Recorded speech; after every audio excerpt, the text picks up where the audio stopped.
I feel that Gyro has a feature that has not only been neglected, but has also kind of been thrown under the bus. And what I'm referring to is lean bindings. Because lean bindings kind of resemble a type of input that many gamers aren't a fan of, and that is waggle. So what even are lean bindings? Well, if you've ever gone to set up Gyro and Steam input, you may have noticed these two bindings, lean left and lean right. These bindings are quite literally for lean bindings.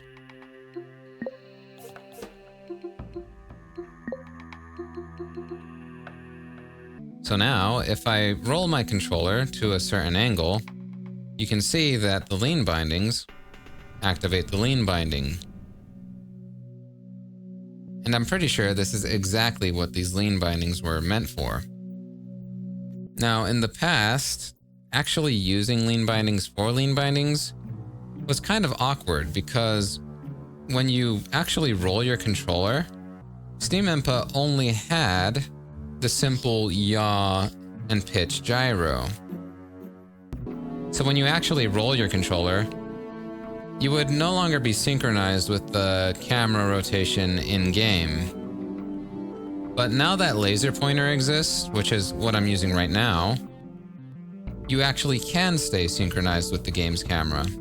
So in theory, you should be able to use lean bindings for the exact purpose they were meant for now. Except there's one small problem. Given enough time, lean bindings will inevitably decalibrate. Because much like this 3D overlay here that I'm using, Steam input is trying to keep track of the exact position that you're holding the controller in, to ensure that when you are rotated past that angle, the binding remains active. Given enough time, however, which I can probably show you right now, if I simply yaw my controller to the left or right, you can see that the lean binding activates. I'm not even rolling my controller at all here, and these bindings are activating. And given enough time, the lean bindings will inevitably completely decalibrate to the point where if you even try and look up and down, the lean bindings will randomly activate. So this has kind of made lean bindings completely unusable for as long as they've existed. Now, since this overlay exists, I have to assume there's a way to actually improve lean bindings now to make them more consistent. And I do think that would be nice if it could be done. However, I do have some other ideas, because I never actually used lean bindings for actual lean bindings. I personally found lean bindings to be very useful if you use them for something completely different. Now, a game like Rainbow Six Siege obviously would lend itself quite well to lean bindings if they were consistent, because all you gotta do to lean is tilt your controller. So not only is this immersive, in my opinion, this is also more fun.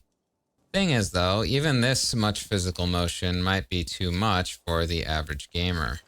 Because after all, gamers hate motion controls. Because if we're honest about the physical motion we're making with our controller, there is a bit of camera movement that happens when you tilt your controller. And that could be a bit much if you're trying to tilt and aim at the same time. So this camera movement could be a bit much for the average gamer. So odds are the average gamer will probably stick with button clicks for their lean bindings, especially if you're going to be using toggle, because now you don't even have to worry about how you're holding the controller anymore. You just click the button and go.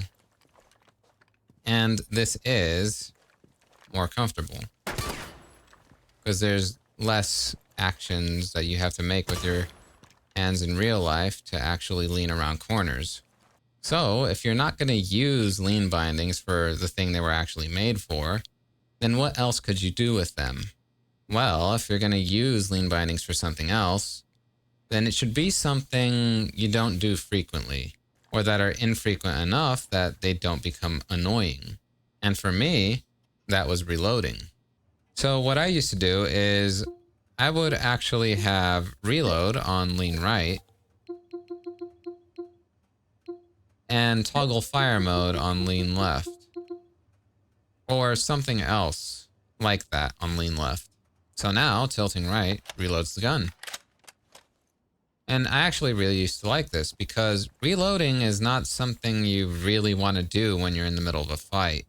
Because again, it's always faster to swap to your secondary weapon than it is to reload. So reloading is something you do when you're not actively aiming at something.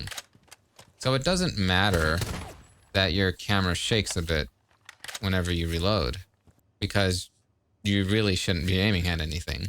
You're just reloading your gun. And so this is something I used to do all the time until I got really annoyed by the decalibration, at which point I forced myself to find some other solutions. And I found that this also worked well for toggling fire mode, because when you toggle your fire mode, you're basically just switching to another gun, if you really think about it. And so it just kind of depends on what game you're playing. Because unless you're using a toggle zoom function, then yeah, the camera shake could obviously be annoying if you're trying to aim down a scope and change your zoom level. But when it comes to quick actions like this, I think it's fine because you're usually not trying to aim at something that's like moving. You're basically just switching to another gun. Which is also another way to use this. Which this only really works if the game you're playing only has 2 guns. Siege, however, technically has 3 guns, if you think about it, because you have your special gun as well. And if you're on this, sometimes you need to swap to a specific secondary gun or your main gun. But if the game you're playing only has 2 guns, then swapping guns can be kind of decent on lean bindings as well. So the point is, I found that lean bindings are useful for actions that don't require precision. Because if you're trying to aim at something, you're not going to use a lean binding to try and shoot it. That's obviously bad. If you're looking at an object and you're trying to interact with it to like pick up an item or something, yeah, that's bad too. But actions like reloading, you're not aiming at anything. You're just reloading your gun. Now, here's the thing though. If we're only using lean bindings for quick actions like that, then the entire hold function of lean bindings kind of becomes completely pointless, because we don't need to hold either of these keys to perform these actions. When you reload, you just tap the key and then the game does the rest for you. So there's literally no reason to hold down the button. And so the entire lean property that lean bindings has becomes completely pointless. Which is where I'd now like to share an idea that I've had for quite some time now.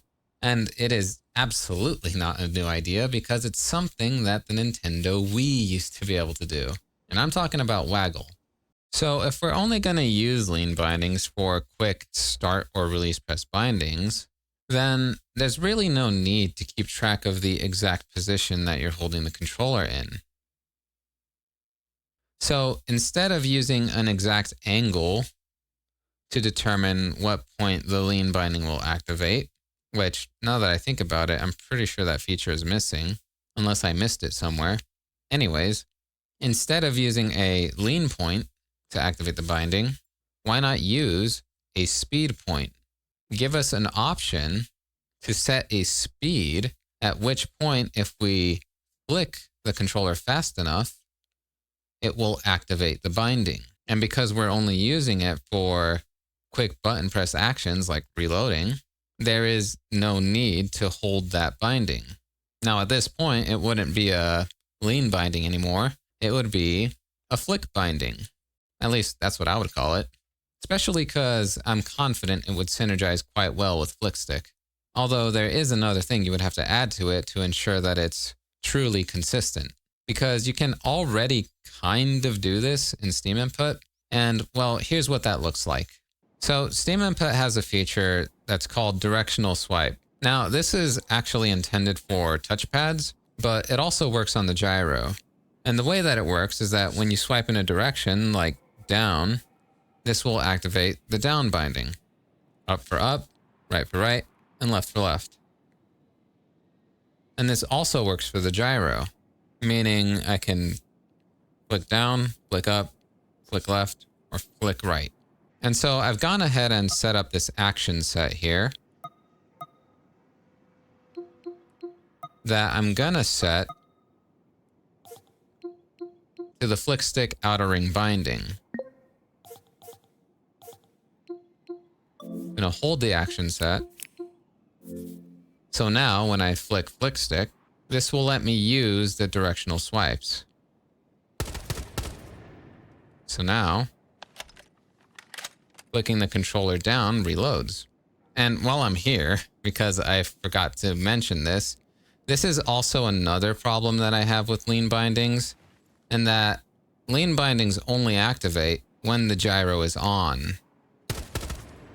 So tilting to the right when it's on will reload, but if I turn the gyro off, it doesn't work anymore. So that's another issue I have with lean bindings, because I feel that having access to these bindings when the gyro is off would be more comfortable, especially for quick actions like reloading. Because now you don't have to worry about your camera shaking around the screen when you flick your controller. So it's actually more comfortable to flick your controller when the gyro is off. But now here's the problem with using swipe bindings to do this, because if I swipe down, I also need to swipe my controller back up. And as you can see, that activates the toggle fire mode that I have set to the opposite direction. And if I swap weapons, the same problem happens. See, I'm not even trying to swap there and it accidentally swaps. So what you would need to do for this to be even more consistent is you would need to have a sort of interrupt binding function for the opposite binding that you have set up. So if you activate the swipe down binding first, you interrupt the up binding so that way it doesn't activate when you bring your controller back up. In fact, you might need to do it for all the directions. And also, you wouldn't need to limit this to just 4 bindings, because if we're using each direction of the controller's rotation, in theory, you could have all 6 directions. So 2 bindings for roll, 2 for yaw, and 2 for pitch. So in theory, that is 6 extra bindings sitting in every single controller that has a gyro in it. That's 6 free bindings that is just sitting there. But of course, whether or not gamers would use this depends on how much they tolerate Waggle. Because in my opinion, Waggle is just like any other tool. What matters is where and how you use it. Because obviously, if you use Waggle for like jumping in a platformer, of course that's going to be bad. And like I showed earlier, if you use Waggle to pick up an item, of course that's really bad. But I do think there are specific scenarios where Waggle is actually useful, where it is a nice little thing to have. It's just a matter of finding that synergy. Sort of like a kinetic metaphor, if you will, to be fancy about it. Because like, think about reloading. What does the character do? They pull the magazine out of their gun. And so flicking down has a sort of kinetic similarity to that, if that makes sense. And if you're switching the fire mode on this, then you're flicking up on the little toggle switch. And of course, the thing decalibrated while I'm saying all of this. Again, just the point as to why I'm making this video. Because these solutions that I've shown so far are obviously jank. This swipe... Oh, the lean binding activated there. You see what I'm talking about? But yeah. No, I think there's a way to improve these kinds of inputs to make them more consistent. So I hope the ideas I've shared here can go to implementing something like this. Because I know for sure that personally, this is something I absolutely would use. But that's just me. Now it works. All right, well, there you go. There's another idea I've been sitting on for a while, although this one is definitely not an original idea, because this is an idea that's as old as rail shooters. Like, the thing is, I feel one of the biggest problems with Gyro's current implementation, especially native implementations, is that you kind of have to sacrifice some inputs in order to use Gyro. Especially players that are new to Gyro and they're using a toggle button to do it. Well, that's sacrificing an entire button that you now have to like keep track of for your enable and disable. And there's a reason why I personally settled on using flick stick disable, even though I actually did experiment for a little bit with the capacitive tape mods and stuff. But that'll have to be another video. So yeah, I think something like this would really benefit Gyro, especially for games that have like a billion bindings in them. Having more inputs to bind things to would not be bad, especially on normal controllers that don't have back buttons, which is the majority of controllers. Because being honest for a second, I think back buttons are kind of mandatory if you want a comfortable experience with Gyro. Not having those 2 extra buttons kind of does hold the potential back a bit, because on a regular controller, you then have to rely on long presses, double presses, and all these other things that can get kind of annoying, and, well, it can just be a lot, is what I'm saying. I'll be sure to explain what I mean in the future, because obviously those bindings work. But all I'm saying is these bindings also could work if maybe we give them a chance. Well, that's it for this video, so catch you on the next one.